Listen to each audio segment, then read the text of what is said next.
Towe jayi jlek uwe nu tonton.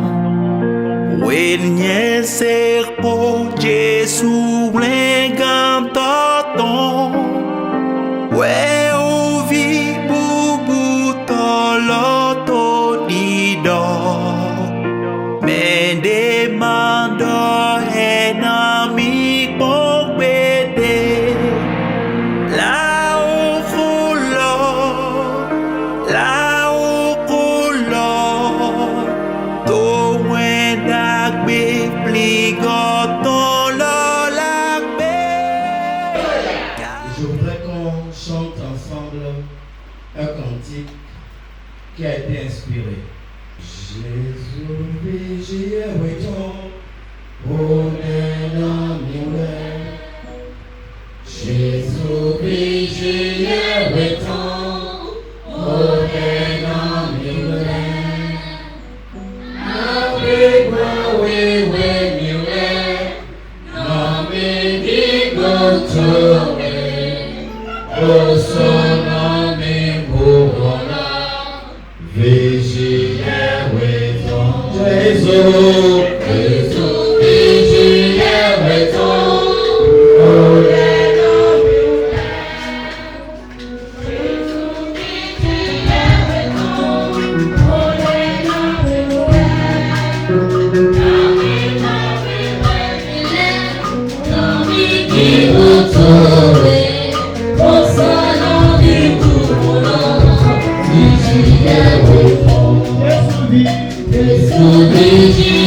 weton. Onena miwe. Jésus, vigie weton. Onena miwe. Nami digotowe.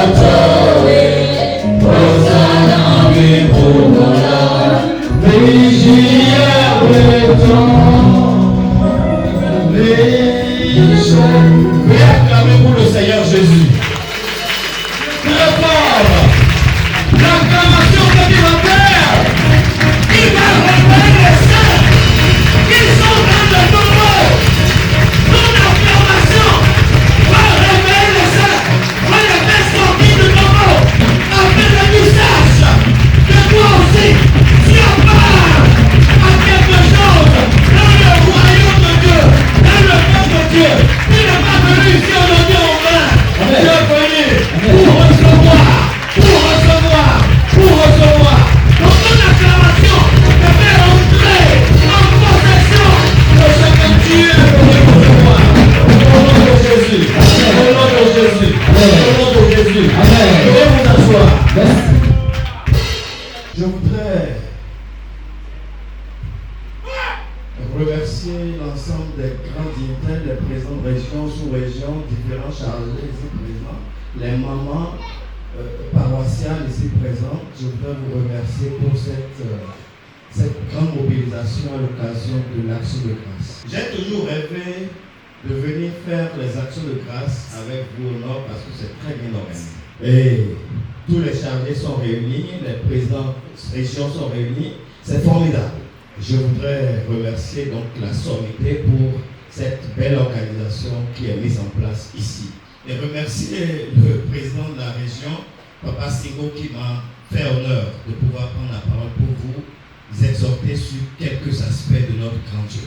C'est une belle chose de se réunir en ces lieux où nous témoignons de la reconnaissance, de la gratitude envers notre grand Dieu, Dieu d'Oshofa. C'est une clé que Papa Oshofa nous a laissée en partant. Et nous remercions les anciens d'avoir transmis cette clé-là de la façon la plus parfaite possible. Cette clé trouve son essence, son origine dans la parole de Dieu. Et pour pouvoir étayer cela, je vais évoquer la maman que nous connaissons bien, Anna. Anna était la deuxième épouse de Elkanah. Et sa épouse s'appelait Pénina. Elle était la deuxième femme. Et lorsqu'on rentre dans un mariage, on est rempli d'espérance. On imagine avoir des enfants. Rendre heureux son mari. Éduquer les enfants. Avoir une maison remplie d'enfants. Et faire la joie de tous ses enfants et de son mari. Être vraiment l'aide de son mari. Mais il a plu à l'Éternel de rendre stérile cette femme qu'on appelle Anna. Il n'a pas été et dit que c'est une plante au village qui l'a rendu stérile. 1 Samuel 1, verset 4 à 5 le dit clairement. Donc chaque année, la famille montait à Silo pour pouvoir rendre grâce à Dieu, comme nous l'avons fait. Moi, je viens de Cotonou. Il y en a qui sont venus de Natitengou. Il y en a de Parakou. Il y en a peut-être de Malanville pour venir témoigner de la reconnaissance. Alors, chaque fois qu'ils y allaient, chaque année, on se posait la question de savoir si Anna allait partir. Parce qu'elle avait un cœur rempli de chagrin, d'amertume, de ce que Dieu l'avait rendu stérile. Et toutes les prières qu'elle faisait ne portaient pas des fruits. Mais l'Éternel avait un calendrier. Au nom de Jésus, c'est ton calendrier. C'est pourquoi le thème de cette semaine, moi ça m'émeut quand j'ai lu les tests et que j'ai beaucoup travaillé dessus. La bénédiction est quelque chose qui s'arrache. Lorsque tu entends qu'il y a une action de grâce quelque part, qu'on a diffusé que la semaine prochaine il y a action de grâce, tu dois savoir que c'est un rendez-vous avec Dieu. Et que ce rendez-vous, pour témoigner de la reconnaissance, c'est une occasion pour être agréé par Dieu pour obtenir quelque chose, une solution à un problème que tu es en train de voir. Donc chaque fois qu'il montait à Silo pour l'action de grâce, pour le pèlerinage, son mari Elkana, qui connaissait son amertume, la profondeur de sa douleur, donnait des portions d'action de grâce à Pénina et aux enfants de Pénina. Mais à Anna, il donnait une portion double. J'ai demandé à l'Éternel pourquoi cette précision. Et il m'a répondu. Elkana voulait apaiser le cœur de sa femme. Mais spirituellement, il voulait lui donner un contenu d'action de grâce qui soit différent de celui des autres. Ça veut dire que devant Dieu, il y a des valeurs. Les moutons sont réunis, mais n'ont pas le même prix. Le cœur que tu as a apporté plus que les autres. Avec un cœur sincère, le double des autres, te met en position de recevoir quelque chose. Anna, à chaque fois, n'hésitait pas, en dépit de cette douleur, d'aller à cette rencontre. Parce qu'elle savait que la réponse à son problème n'est pas auprès des personnes de sa famille qui l'entourent, mais c'est Dieu qui donne. Donc la première chose que nous devons régler, quelle est la qualité de ce que tu apportes devant Dieu? Quelle est la valeur de ce que tu apportes devant Dieu? Lorsque nous regardons le peuple de Dieu, nous avons beaucoup de gens qui sont éloignés de la connaissance et qui créent de la peine aux responsables spirituels. Parce que parfois il y a des parents qui se rentrent dans l'oreille gauche et qui sortent par l'oreille droite. Et le peuple est sourd à ce qui va le délivrer. Et ce qui va le délivrer réside dans la parole de Dieu. Et si le peuple est délivré, les responsables spirituels à divers niveaux sont en paix. Cette parole est posée à chacun de vous réunis ici aujourd'hui, qui pendant ce témoignage peut-être sont déjà en train de dormir. Et ce sommeil, inspiré par le diable, empêcher le peuple de Dieu de témoigner de la parole de Dieu. Alors qu'ils se sont présentés à Silo pour l'action de grâce, qu'est-ce qui s'est passé? Nous avons fini d'apporter nos portions uniques à l'Éternel. Après cela, nous sommes allés manger. Pendant que nous mangions, Anna est revenue dans le temple. Alléluia. Alléluia. Alléluia. Alléluia. Pour mener une discussion profonde, sincère avec Dieu. Le psaume 50, verset 14 nous dit ceci. Allez-y.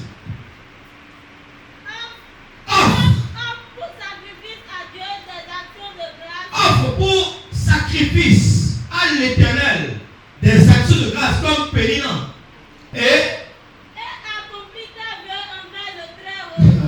Accomplis tes vœux. Fais des vœux à l'Éternel. Si tu me donnes, si tu regardes l'affliction de ta servante, ton serviteur, si tu m'enlèves cette honte, cette peur que je traîne depuis des années, cette honte à cause de laquelle je ne sors plus de ma maison, cette honte pour laquelle parfois je mets ma soutane dans le sac pour venir porter à l'église. Si tu vois ça, je vais te verser.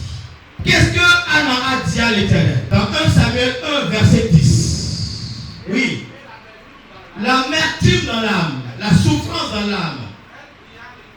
Oui. Elle versa des pleurs. Elle pria à l'Éternel. Donc elle s'adressa à l'Éternel. La prière, c'est une communication Dieu et nous. Lorsque tu parles à Dieu, il répond. Il y a des réponses verbales, des réponses non verbales. Mais l'Éternel répond toujours. Si tu parles à l'Éternel et qu'il ne répond pas, c'est que tu n'as pas composé le bon numéro. Tu as perdu le réseau. Donc la prière te met en communication avec Dieu. Elle a prié l'Éternel, oui. Elle fit un vœu en disant. Elle fit un vœu à l'Éternel. Éternel des armées. Oui. Si tu daignes regarder l'affliction de ta servante. Oui. Si tu te souviens de moi et n'oublie pas ta servante. Oui. Et si donnes à ta servante un enfant mâle, Très bien, merci. Tu vas continuer tout à l'heure. Si tu donnes à ta servante un enfant quoi? Mâle. Pourquoi cette précision? Elle peut dire, mais donne-moi un enfant tout court. Là, j'ai encore posé la question. Parce que Elkanah avait déjà des enfants. L'intention d'une femme qui n'a pas d'enfant, c'est donne-moi quelque chose. Elle a précisé enfant mâle. Pourquoi elle a précisé enfant mâle? Parce que le vœu qu'elle a fait tout à l'heure va nous expliquer. Oui? je le consacrerai à l'Éternel tous les jours de sa vie, et le rasoir ne passera pas sur sa tête. Je vais le donner à ton service. Vous avez imaginé le désintéressement de quelqu'un qui est dans le besoin. Seigneur, donne-moi d'acheter une voiture. Je veux une voiture, pas parce que je veux faire le bling bling et aller montrer qui je suis dans la société. Je veux une voiture parce que je viens de loin. Et je veux venir célébrer ton nom dans ton temple avec toute ma famille. Si tu m'achètes cette voiture, elle sera consacrée à ton œuvre. Le désintéressement qu'un enfant de Dieu peut avoir, c'est stratégique parce que ça le dispose à en avoir beaucoup plus. Il y a beaucoup de personnes qui regardent leur propre intérêt, surtout dans le besoin. Quelle femme va avoir son enfant et dit je vais le laisser dans le temple? Elle va vouloir le garder et s'en occuper pour que tout le monde dise maman j'ai eu un enfant. Mais elle a dit je vais te le consacrer. Je te le donne parce qu'il connaît la dimension de celui avec qui il est en train de parler. C'est un Dieu capable. C'est pourquoi les gens manquent même de mots pour glorifier Dieu. Ce qu'il te donne, si c'est accompagné d'un vœu, il te donnera encore. L'Éternel veut que tu chantes ta façon de prier. Parce que le verset 15 de Psaume 50 nous dit ceci. Oui. Il dit quoi? Invoque-moi au jour de la détresse. Invoque-moi au jour de la détresse. Et je te délivrerai, je te glorifierai. Et tu me glorifieras. Et le nom de Dieu sera glorifié. Ça veut dire que je ne veux pas ma gloire. Comme le dit le psaume 115. Non pas à nous, non pas à nous. Mais à ton nom, ton gloire. À cause de ta fidélité, à cause de Dieu. Donc Dieu est venu ici pour rendre gloire à Dieu à travers ce qu'il va te donner aujourd'hui. C'est pourquoi. Qu'est-ce qu'il a fait lorsqu'il a fait le vœu? Pour montrer à Dieu que le seul, l'unique, le capable, El Shaddai, celui qui pourvoit de toutes choses, c'est lui qui donne. Et quel que soit ton âge, il va le faire. Et qui va glorifier le nom de Dieu. C'est pour ça que tu es là aujourd'hui. Afin de recevoir ta portion. Afin de recevoir ce que tu demandes à Dieu. Afin que le peuple, la honte qui est sur toi, ça t'a levé. Le manteau de déchiré de la honte. L'Éternel veut l'ôter aujourd'hui. Alors, comme Anna qui a prié, qui a pensé à l'intérêt de Dieu. Qu'est-ce que tu veux? L'Éternel veut tout te donner aujourd'hui. Par l'onction qui coule, il apporte dans cette onction la surcapacité afin que tu rentres en possession de ce qui te manque. Ça peut être un enfant, ça peut être le travail, ça peut être une distinction que tu attends depuis longtemps. Quel que soit, l'Éternel est en possession de ces choses. Et on l'appelle El Shaddai. Shaddai, ça veut dire Shad. Shad, c'est le pourvoyeur. Dieu le pourvoyeur. Qui te donne à manger. Qui bénit ton champ. Qui fait prospérer ton lit. Avec que tu aies de la postérité. Qui te change de dimension. Qui fait de toi, ma soeur, ma femme, ma fille, la colonne sculptée dans l'intérieur des palais royaux. Et qui fait de toi, mon fils, mon frère, le plant d'olivier serré autour de la table. Parce que c'est du plant d'olivier que sort l'huile d'olive. Il sera distingué des rois. C'est le grand prix. Alors, tu es là pour ça. Comment veux-tu prier? Qu'est-ce que tu as apporté à l'Éternel? Est-ce que tu penses à ton intérêt ou bien à l'intérêt de Dieu? Alléluia. Alléluia. Alléluia. Alléluia. Alléluia. La chorale. Gloire. Gloire,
Et dans le cours de la même année, nous dit le verset 10, Anna tomba quoi? Enceinte.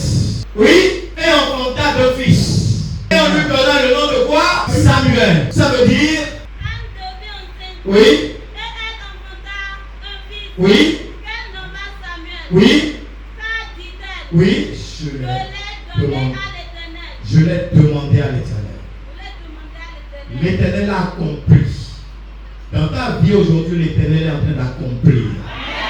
Et si tu es venu ici avec une action de grâce, Gringalet retourne pour pouvoir remonter le niveau de ton action. En réalité, lorsque nous écoutons ces paroles et que nous venons pour rendre grâce à Dieu, nous avons le cœur rempli d'humilité, tourné vers l'intérêt de Dieu et les mains remplies d'action de grâce. Et si tous ceux qui sont ici amènent leur action de grâce dans ce temple et chacun concurrençant l'autre, amenant à la hauteur de ce qu'il attend de Dieu, je crois que les actes de grâce iront jusqu'au bout. Et les gens vont applaudir notre Dieu. L'intelligence va sortir de l'église. Les calculs qu'on fait dans nos poches vont sortir de l'église. Et nous allons nous plonger dans le sang de Christ pour maudire l'indigence et la pauvreté dans l'église. Pour que l'indigence soit brûlée, calcinée jusqu'à ses racines. Et si c'est calciné, si c'est détruit, nos champs vont commencer par porter, à prospérer. Vos services vont être bénis. Les bienfaiteurs vont venir rendre visite. Vous aurez des occasions d'affaires. Et Samuel est né. Mais ce qui est intéressant, il y a quelque chose qui devrait être dit avant, mais qui va être dit après.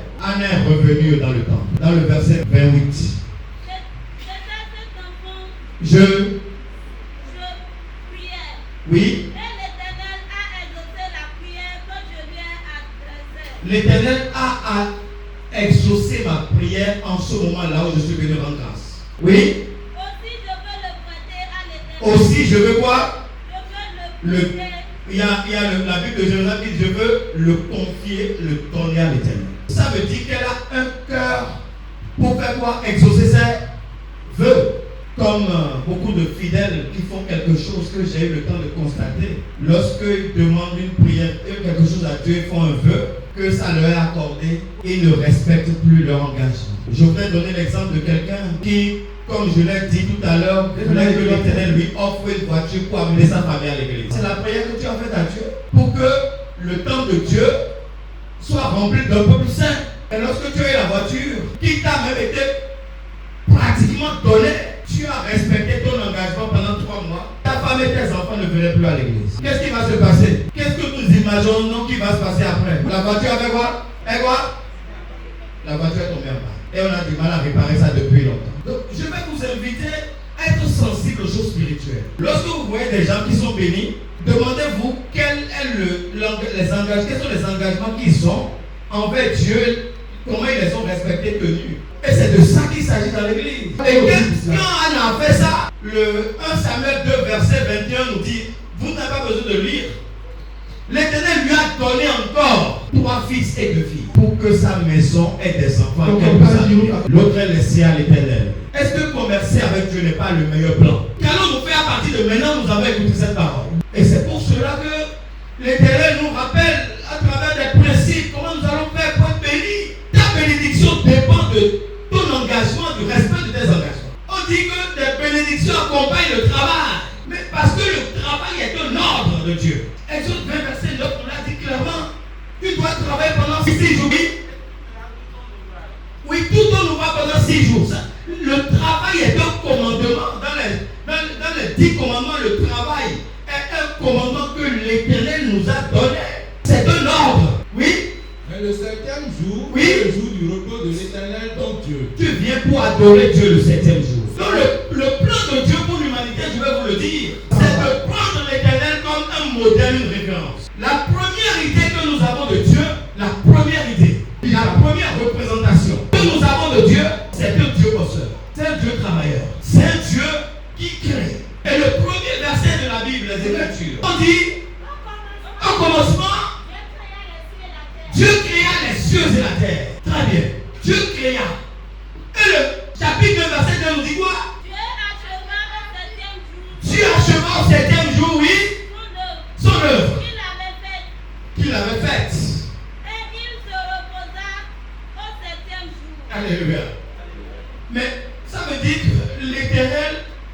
même le modèle du travail. Et imaginez ce que l'Éternel a créé. Si vous avez eu le temps de lire tout le livre de Genèse, premier chapitre 1er, on dit la terre était informe et vide.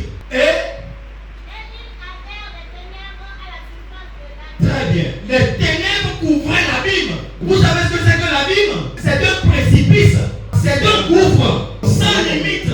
On ne sait pas où est-ce que ça commence ou tout ça se termine. Donc face à cela, quiconque va se dire mais comment on va faire pour transformer tout ceci? C'est un désordre chaotique.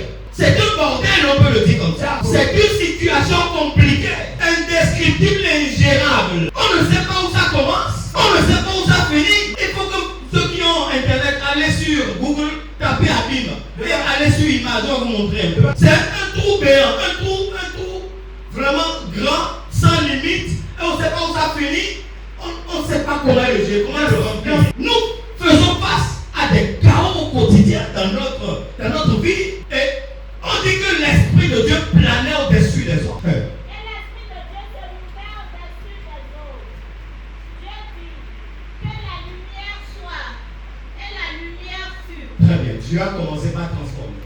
Donc, Dieu a commencé par transformer le chaos, le désordre, la situation compliquée. Le ménage là est difficile. Un champ grand, immense, où il ne pleut pas. Un chef compliqué, difficile à traiter, à gérer. Un marché dans lequel tu vas est difficilement, tu trouves des clients qui vont venir. La première réaction de l'homme, c'est aller chercher mieux ailleurs. Fuir. Mais l'Esprit de Dieu se meut au-dessus du chaos. Et c'est cet esprit qui te transporte. C'est cet esprit qui vit avec toi, qui marche avec toi, non partout où tu es. Parce que Dieu t'a donné la capacité. Dans Genèse 1, verset 28, remplissez la terre et la submergez. Dieu l'est béni. Oui, il est béni. Donc c'est une parole de bénédiction. Et dit oui. Soyez féconds. Mais oui, soyez féconds. Multipliez. Multipliez. Remplissez la terre. Ah, vous voyez, soyez féconds. Multipliez. Remplissez la terre et L'assujettisez. la dominer. Et dominez sur les poissons de la mer. Alléluia, merci.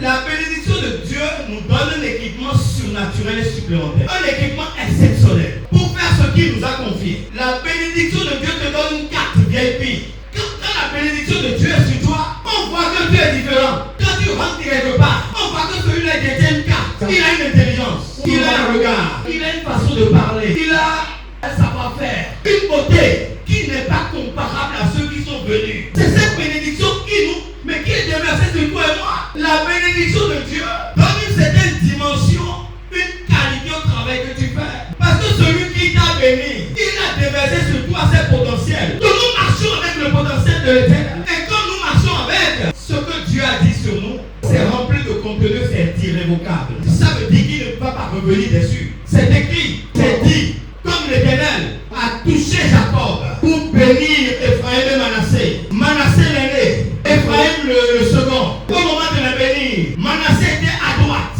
et Ephraim était à gauche. Parce que la main droite est la main de la bénédiction. Et cette main-là, ça décharge sur toi là l'équipement pour réaliser ce qu'on a dit sur toi. Il a croisé ses bras. Il a croisé. Et le premier est passé en second. Le second est passé en premier. Dieu le premier.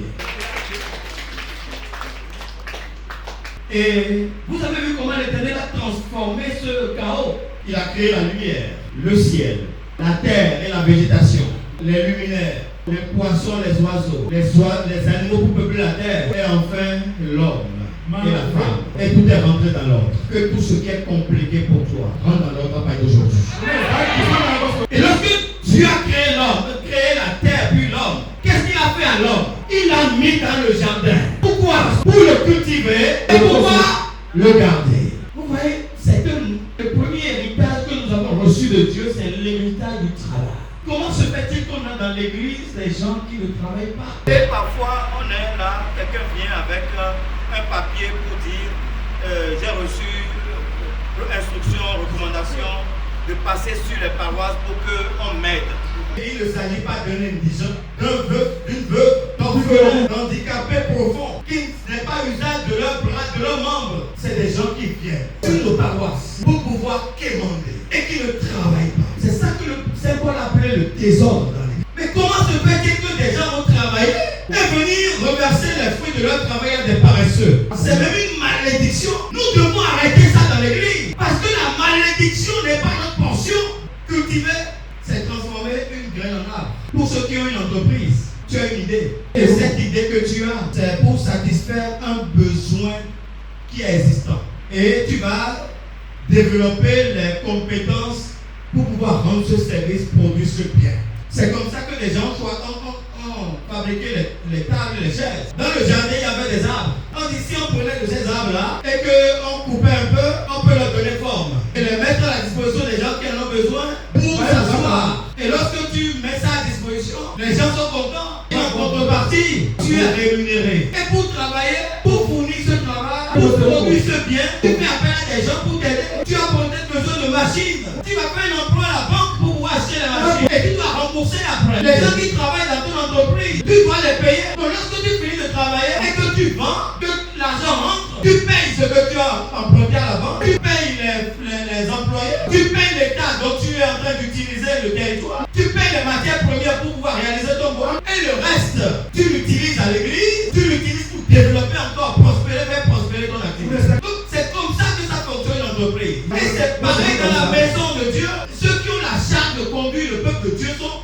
à la tête d'entreprise, sauf que leur appellation est différente. On les appelle des associations. Mais ceux qui travaillent avec les missionnés de Dieu apportent leur savoir-faire. C'est pourquoi il y a des électriciens parmi nous, il y a des menuisiers parmi nous, il y a des caméramans parmi nous, il y a des choristes parmi nous qui savent chanter, il y a des instrumentistes qui ont appris la musique, il y a des plombiers, il y a des enseignants, il y a des avocats, tous contribuant avec le lieu de Dieu à faire avancer. Comment se fait-il que aussi bien dans nos entreprises que dans la maison de Dieu, nous soyons amenés à fuir parce que nous croyons que le travail est trop? Et c'est ce que Isaac a voulu faire. Une famine comparable au chaos devant lequel l'Éternel s'est trouvé à la création. Quelle idée il a eu? Changer de boutique, aller en Égypte, changer de paroisse, changer de village. Mais l'Éternel l'a visité pour dire mais je suis ton père, regarde-moi, fais comme moi. Je n'ai pas été bloqué par le chaos. Reste là où tu es. Si tu es là où tu es, je vais te bénir. Ne descends pas en Égypte. Séjourne dans ce pays. Je serai avec toi. Et je te bénirai. Dieu dit béni. Te demande de rester sur place. Où veux-tu aller? Devant ce jardin où on t'a placé. Peut-être que tu as connu un homme qui est dur, qui a du mal à te comprendre. Qui t'a connu une femme. Qui est dure comme une mule. Et tu veux changer de femme. Alors que tu l'as déjà connue. La parole de Dieu dit, si tu as déjà des relations intimes avec ta femme, tu n'as rien d'autre à faire que de l'épouser. Tu vas la garder. Et c'est un chaos. Il faut y faire face. Et c'est pourquoi on a dit que Isaac a obéi à l'Éternel. On a dit que cette année-là, verset 12 de Genèse 26, cette année-là, qu'est-ce qu'il a fait? Il sema dans ce pays où il y avait la famine. Oui. Il sema dans ce pays, qu'est-ce qui s'est passé? Ah, il recueillit le centuple, alléluia. Parce qu'il a commencé par comprendre qu'il faut obéir à Dieu. Mais écoutez, on dit qu'il y a la famine. La famine là, c'est la faim. Les terres ne produisaient plus, les troupeaux mouraient, tout le monde puait.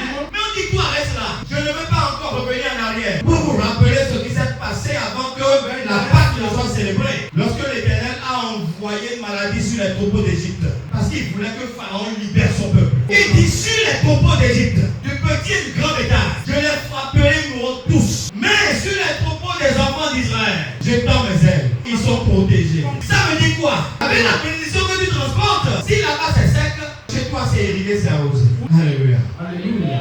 C'est une bénédiction.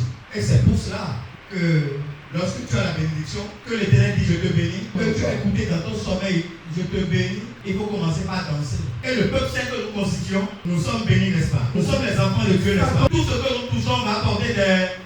Simplement parce que nous travaillons, il est vrai, il a dit vous mangerez la sueur de votre front. Mais quand est-ce qu'il a dit ça? Dans le péché. Lorsque ces gens-là ont péché. Mais à ces enfants qui sont dociles, qui sont en alliance avec lui, qui sont obéissants comme Isaac, il multiplie, il centuple, il milliardise tes productions.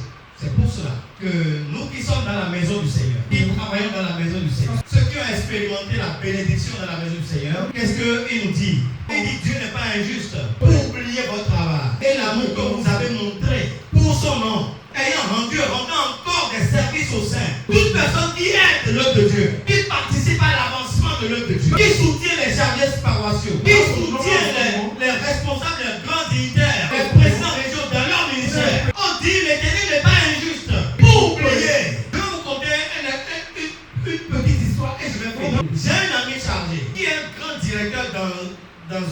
société. Et il a de ses fidèles sur la paroisse. Et ce fidèle, il s'occupe de tout ce qui ne marche pas dans l'église. Il amène des fruits les vendredis. Les jeudis, le premier jeudi, il amène des fruits. Lorsque les nateaux sont cassés, c'est lui qui répare. Lorsqu'il voit que les peintures sont défragies, c'est lui qui remet. Et dans son travail, il appelle que des gens apportent des choses. Il trouve les fidèles qui savent faire ces choses-là pour lui fournir ça. Donc dans son travail professionnel, il trouve du travail à aux fidèles. Et les lettres sont chargées. Et qu'est-ce qui s'est arrivé? Dans son service, il y avait quelqu'un qui l'emmerdait, son adjoint qui l'emmerdait. Et il est allé en parler à son chargé. Il dit vraiment, lui là, il me crée des problèmes. Il monte les gens contre moi. Il ne me pose pas la peine. Et encore, il sabote ce que nous faisons. Et le jardin lui a dit, je vais te le déplacer. Mais vous savez, les hommes spirituels sont remplis d'amour. Si tu n'as pas d'amour, tu ne peux pas conduire le peuple de Dieu. Qu'est-ce qui s'est passé? Le chargé m'a dit qu'il enlevait l'adjoint pour le nommer chef quelque part. Au moment de signer la note, l'adjoint en question, il a publié quelque chose sur les réseaux sociaux. Il a été poursuivi par la cliente. Donc il a été enlevé du poste et mis à la disposition d'être lui. Il n'a pas pu